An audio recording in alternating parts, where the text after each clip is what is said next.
ابتدا ہے رب جلیل کے بابرکت نام سے جو دلوں کے بھید خوب جانتا ہے۔ السلام علیکم ویورز، امید ہے آپ خیر خیریت سے ہوں گے۔ اپنے آج کے اس ولاگ میں ہم انسان کو رب کی راہ کس وقت نصیب ہوتی ہے، اس بات کو سمجھنے کے لیے ایک بزرگ کی نصیحت آپ سب کی نظر۔ واقعہ کچھ یوں ہے، ایک بادشاہ کو خبر ملی کہ اس کے شہر میں بہت ہی نیک بزرگ آئے ہیں۔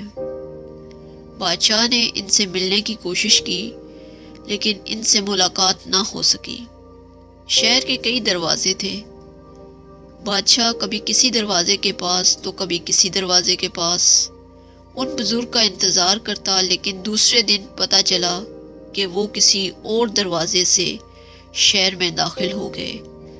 آخرکار بادشاہ نے سارے دروازے بند کروا دیے اور ایک دروازہ کھلا رکھ کر وہاں ان کا انتظار کرنے لگا۔ جب ایک ہی دروازہ کھلا رہ گیا تو بزرگ کا وہیں سے گزر ہوا۔ جب بادشاہ کی ان سے ملاقات ہوئی تو بادشاہ نے کہا، اب جا کر آپ سے ملاقات ہوئی جب میں نے شہر کے سارے دروازے بند کروا دیے۔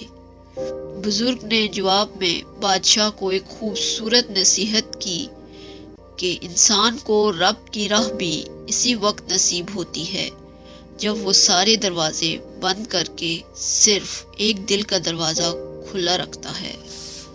تو کیسے لگی آپ کو ایک بزرگ کی نصیحت اور اس سے آپ نے کیا سیکھا؟ کمنٹس کر کے ضرور بتائیے گا۔ انشاءاللہ ملتے ہیں اپنے نئے ولاگ میں، نئی امید، نئے عزم اور نئے یقین کے ساتھ۔ اللہ نگہبان۔ Subscribe to our channel by clicking the subscribe button. Click the bell button and enjoy the latest uploads from our channel.